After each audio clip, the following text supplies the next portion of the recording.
ഇടതു പ്രീണന നയങ്ങൾ ചൂണ്ടിക്കാട്ടിയ പ്രചരണമേറ്റു. ഹിന്ദു വോട്ടുകളിൽ ഒരു വിഭാഗം ബി.ജെ.പിയിലേക്ക്, മുസ്ലിം വോട്ടുകൾ കൂട്ടത്തോടെ യു.ഡി.എഫിന്. ശബരിമല സ്വർണ്ണക്കൊള്ളയും വലിയ തിരിച്ചടിയായി. ഒപ്പം ഇരട്ട ഭരണവിരുദ്ധ വികാരവും. ഹമാസിന് വേണ്ടി കരഞ്ഞതും ധ്രുവീകരണമുണ്ടാക്കി. CPM-നെ കാത്തിരിക്കുന്നത് ബംഗാൾ മോഡൽ തകർച്ചയോ? അറിയാം ഇൻഡെപ്തിലൂടെ.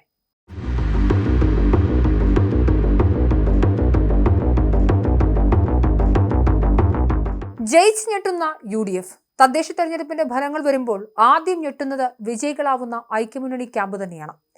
കാരണം ഈ തെരഞ്ഞെടുപ്പിന്റെ പ്രചരണം അവസാന ഘട്ടത്തിലെത്തി നിൽക്കുമ്പോഴും രാഹുൽ മാങ്കൂട്ടത്തിന്റെ പീഡന വിവാദവും മറ്റുമായി നിരന്തര പ്രതിരോധത്തിലായിരുന്നു യു.ഡി.എഫ്.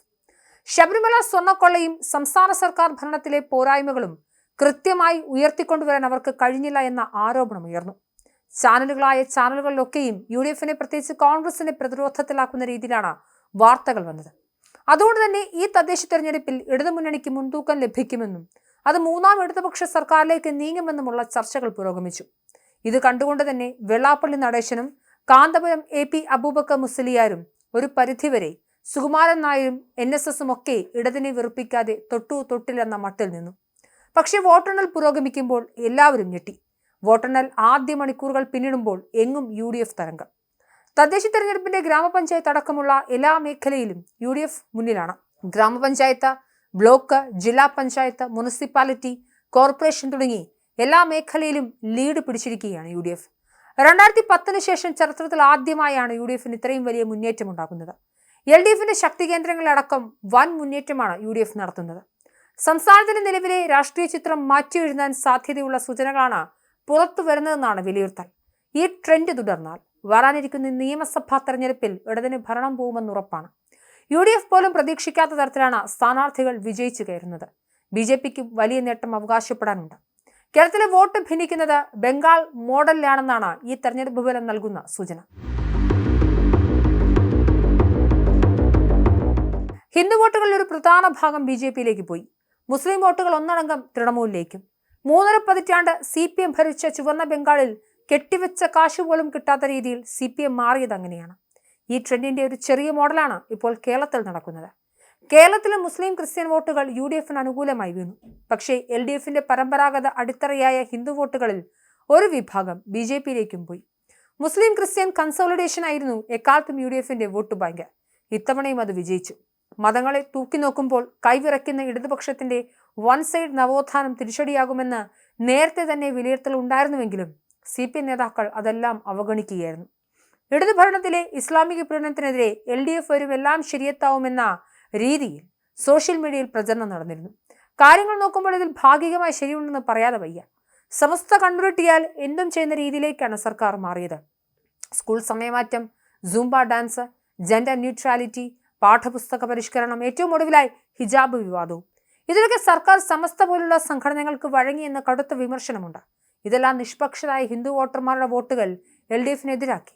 മാത്രമല്ല, തെരഞ്ഞെടുപ്പിന് തൊട്ടു തലേന്നുള്ള ആഴ്ചകൾ വരെ ഗസയിലെ ഹമാസിന് പരോക്ഷ പിന്തുണ കൊടുക്കുന്ന രീതിയിലായിരുന്നു സോക്കോൾഡ് ഇടത് സാംസ്കാരിക നായകരുടെയും പ്രകടനം. കൊടും തീവ്രവാദികളായ ഹമാസിനെ ഭീകരരെന്ന് വിളിക്കാൻ പോലും കേരള മുഖ്യമന്ത്രിക്ക് പോലും ധൈര്യമുണ്ടായില്ല. മറുഭാഗത്ത് ധ്രുവീകരണത്തിനാണ് അത് വഴിവെച്ചത്. ഗസയിലെ ഇല്ലാത്ത കുട്ടികളുടെ പേരുകളടക്കം വായിച്ച് കണ്ണീരൊഴുക്കുന്ന സാംസ്കാരിക നായകരിൽ ആരും തന്നെ പഹൽഗാം ഭീകരാക്രമണത്തിലടക്കം പ്രതികരിക്കാതിരുന്നത് വലിയ ചർച്ചയായി. ഇതെല്ലാം മൂലം CPMന്റെ പരമ്പരാഗതമായ ഈഴവ വോട്ട് ബാങ്കിൽ പോലും ചോർച്ചയുണ്ടായി. 2019 ലോക്സഭാ തെരഞ്ഞെടുപ്പിൽ ഇടതുപക്ഷത്തെ കനൽത്തരിയാക്കിയതിന്റെ പ്രധാന കാരണം ശബരിമലയായിരുന്നു. സ്ത്രീ പ്രവേശന വിധി നടപ്പാക്കാനായി സർക്കാർ നടത്തിയ കുറുക്കുവഴികൾ ഹൈന്ദവ വിശ്വാസികളുടെ മനസ്സിൽ തീ കോരിയിടുകയായിരുന്നു. കുറെ ആക്ടിവിസ്റ്റുകളെ സർക്കാർ ചെലവിൽ വേഷം കെട്ടി ഇറക്കുകയും അങ്ങനെ സ്ത്രീ പ്രവേശനം നടപ്പായതായി പറഞ്ഞതുമെല്ലാം വലിയ രീതിയിൽ ഹൈന്ദവ വോട്ടുകൾ ഇടതുമുന്നണിയിൽ നിന്നും ഒലിച്ചു പോകാൻ ഇടയാക്കിയിരുന്നു. അതിനുശേഷം വീണ്ടും ശബരിമല ഒരു വികാരമായി വന്ന തെരഞ്ഞെടുപ്പായിരുന്നു ഇത്. കേരളത്തിന്റെ ചരിത്രത്തിൽ ഇന്നേ വരെ നടന്നിട്ടില്ലാത്തത്ര തീവെട്ടിക്കൊള്ളയാണ് കഴിഞ്ഞ 9.5 വർഷത്തിനിടയിൽ ശബരിമലയിൽ നടന്നതെന്ന് പറഞ്ഞായിരുന്നു UDFന്റെയും BJPയുടെയും പ്രചരണം. 1999 വിജയ് മല്യ സ്വർണം പൂശി നൽകിയ ദ്വാരപാലക ശില്പങ്ങളാണ് ദേവസ്വം രേഖകളിൽ ചെമ്പാക്കി വീണ്ടും ഉണ്ണികൃഷ്ണൻ പോറ്റി എന്ന ബിനാമിക്ക് നൽകിയതെന്ന ആരോപണം വിശ്വാസികൾ വലിയ പ്രശ്നമുണ്ടാക്കി. N വാസുവും പത്മകുമാറും അടക്കമുള്ള പ്രമുഖ നേതാക്കൾ കേസിൽ അറസ്റ്റിലായതും CPMന് തലവേദനയായി. ദേവസ്വം മാനുവലും ഹൈക്കോടതി ഉത്തരവും അനുസരിച്ച് ശബരിമലയിൽ നിന്ന് സ്വർണം പൂശാൻ ഇവയൊന്നും പുറത്തു കൊണ്ടുപോകാൻ പാടില്ല. ഇത് ദേവസ്വത്തിനും ദേവസ്വം മന്ത്രിക്കും അറിവുള്ളതാണ്. എന്നിട്ടും ഉണ്ണികൃഷ്ണൻ പോറ്റി എന്നയാൾക്ക് ഇതിന് എങ്ങനെ അനുമതി ലഭിച്ചു എന്ന ചോദ്യത്തിന് മുന്നിൽ ചാനൽ ചർച്ചകളിലും ഇടതുപക്ഷത്തിന് ഉത്തരം മുട്ടി. ഭഗവാന്റെ ശ്രീകോവിലിൽ നിന്ന് പോലും മോഷണം നടത്തിയിരിക്കുന്നുവെന്ന പ്രചരണം ഹിന്ദു വോട്ടുകളെ നന്നായി സ്വാധീനിച്ചു. ശബരിമലയിൽ വിഗ്രഹം ബാക്കിവെച്ച സർക്കാരിന് അഭിവാദ്യങ്ങൾ എന്നായിരുന്നു പലയിടത്തും കോൺഗ്രസും BJPയും വെച്ച പോസ്റ്ററുകൾ. ഈ തെരഞ്ഞെടുപ്പിൽ UDFന്റെ പ്രവർത്തനം അത്ര കാര്യക്ഷമമായിരുന്നില്ല. എന്നിട്ടും അവർ ജയിക്കുന്നത് സ്വന്തം മിടുക്കുകൊണ്ടല്ല, പടലപ്പിണക്കങ്ങളും ഗ്രൂപ്പിസവും ലൈംഗിക അപവാദങ്ങളും എല്ലാം കോൺഗ്രസിനെ ഗ്രസിച്ചിരുന്ന കാലമാണ് കടന്നു പോകുന്നത്. പക്ഷെ അവിടെയെല്ലാം അവരെ രക്ഷിച്ചത് പ്രധാനപ്പെട്ട സാധനമാണ്. അതാണ് ഭരണവിരുദ്ധ വികാരം. ഇത്തവണ ഇരട്ട ഭരണവിരുദ്ധ വികാരത്തിന്റെ ചിറകിലേറിയാണ് ഐക്യമുന്നണി തരംഗം വന്നത്. ഒന്ന്, ഭരിക്കുന്ന പിണറായി സർക്കാരിനെതിരായ അതിശക്തമായ വികാരം. രണ്ട്, ഓരോ തദ്ദേശ സ്ഥാപനങ്ങളിലെ ഇടതുഭരണത്തോടുണ്ടായ വികാരം. ഇത് രണ്ടും ചേർന്നുണ്ടായ ഒരു രാഷ്ട്രീയ സുനാമിയാണ് ഇപ്പോൾ കണ്ടുവരുന്നത്. അടിക്കടി ആരോപണത്തിലൂടെയാണ് സംസ്ഥാനത്തെ മുഖ്യമന്ത്രി വരെ കടന്നുപോയത്. മുഖ്യമന്ത്രിയുടെ കുടുംബം വരെ ആരോപണ നിഴലിലായി. പിൻവാതിൽ നിയമനവും തിരികെ കയറ്റലും വ്യാപകമായി. ഈ സംസ്ഥാന ഭരണത്തിന്റെ ചെറിയ രൂപമാണ് ഓരോ തദ്ദേശ സ്ഥാപനത്തിലും ഉണ്ടായിരുന്നത്. തിരുവനന്തപുരം, കൊച്ചി, കോഴിക്കോട് കോർപ്പറേഷന്റെ ഭരണത്തിനെതിരെ അതിശക്തമായ ജനവികാരമുണ്ടായിരുന്നു. തിരുവനന്തപുരത്ത് മേയർ ആര്യ രാജേന്ദ്രന്റെ ഭരണം അവസാന ഘട്ടത്തിലെത്തിയോടെ വെറും വില്ലത്തിയുടെ പ്രതീതിയായി. കഴിഞ്ഞ 45 വർഷമായി LDF കുത്തകയാക്കിയ കോഴിക്കോട് കോർപ്പറേഷനിലും അവർ വെള്ളം കുടിച്ചു. കഴിഞ്ഞ തവണത്തെ ഡെപ്യൂട്ടി മേയറും ഇത്തവണത്തെ മേയർ സ്ഥാനാർത്ഥിയുമായ മുസഫർ അഹമ്മദ് വരെ തോറ്റുകഴിഞ്ഞു. കോഴിക്കോട് കോർപ്പറേഷന്റെ ചരിത്രത്തിലെ ഏറ്റവും അഴിമതി നിറഞ്ഞ ഭരണം എന്നായിരുന്നു കഴിഞ്ഞ തവണത്തെ ഭരണം വിലയിരുത്തപ്പെട്ടത്. ഏത് കുറ്റിച്ചൂലിനെ നിർത്തിയാലും ജയിക്കുമെന്ന CPM അഹങ്കരിച്ചിരുന്ന വാർഡായിരുന്നു കോഴിക്കോട് പൊറ്റമലിലേത്. കോഴിക്കോട്ടെ മേയർ ബീന ഫിലിപ്പിന്റെ വാർഡിൽ അട്ടിമറി വിജയം നേടിയത് NDA സ്ഥാനാർത്ഥി T രനീഷാണ്. 47 വർഷമായി CPM ഭരിക്കുന്ന വാർഡിൽ 2 മേയർമാരുണ്ടായിരുന്ന വാർഡിൽ പൊതു ശൗചാലയമോ അക്ഷയ കേന്ദ്രമോ അംഗനവാടികൾക്ക് സ്വന്തമായ കെട്ടിടമോ ഇല്ല. ഈ പ്രശ്നം പറഞ്ഞാണ് BJP വോട്ട് പിടിച്ചത്. അഡ്വക്കേറ്റ് അംഗത്തിൽ അജയ് കുമാർ ആയിരുന്നു ഡിവിഷനിലെ LDF സ്ഥാനാർത്ഥി. കഴിഞ്ഞ തവണ 652 വോട്ടിനായിരുന്നു ബീന ഫിലിപ്പ് ഇവിടെ നിന്നും വിജയിച്ചത്. കോൺഗ്രസിന്റെ മേയർ സ്ഥാനാർത്ഥിയായി മത്സരിച്ചിരുന്ന PM നിയാസിന്റെ വാർഡും BJP പിടിച്ചെടുത്തു. പാറോപ്പടി ഡിവിഷനിലായിരുന്നു PM നിയാസ് മത്സരിച്ചത്.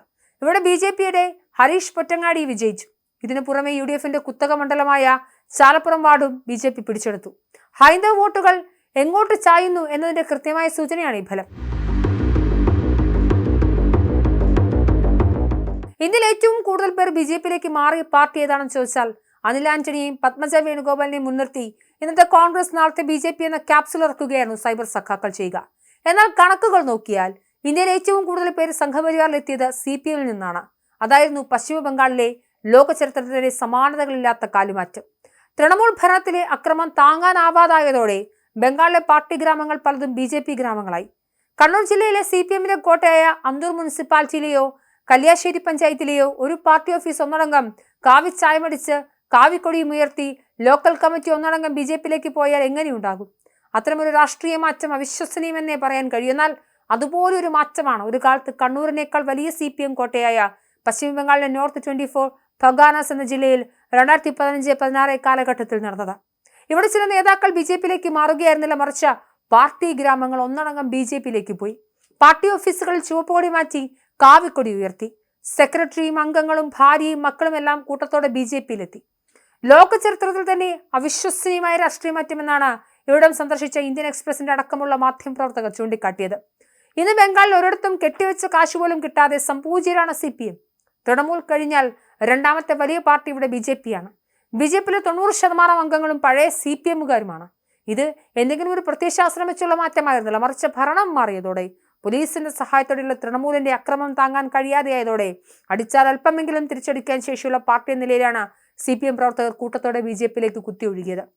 ബംഗാളിലെ പഴയ നേതാക്കളിലെ മക്കളിൽ പലരും ഇന്ന് BJPയിലാണ്. കോൺഗ്രസിലെ മാത്രമല്ല ഒരു കേഡർ പാർട്ടിയായി CPMനെയും BJP വിഴുങ്ങുന്നുണ്ട്. ഇന്ത്യൻ ഇടതുപക്ഷത്തിന്റെ ശോഷണവും BJPയുടെ വളർച്ചയും ഏതാണ്ട് ഒരേ നിരക്കിലാണെന്ന് കാണാം. ഹിന്ദു വോട്ടുകൾ BJPയിലേക്കും മുസ്ലിം വോട്ടുകൾ തൃണമൂലിലേക്കും പോയ അതേ സോഷ്യൽ എഞ്ചിനീയറിംഗ് കേരളത്തിലും ആവർത്തിക്കുമോ? ഈ തദ്ദേശ ഫലം ആ രീതിയിലുള്ളൊരു രാഷ്ട്രീയ മാറ്റത്തിന് സൂചനകൾ നൽകുന്നുണ്ട്.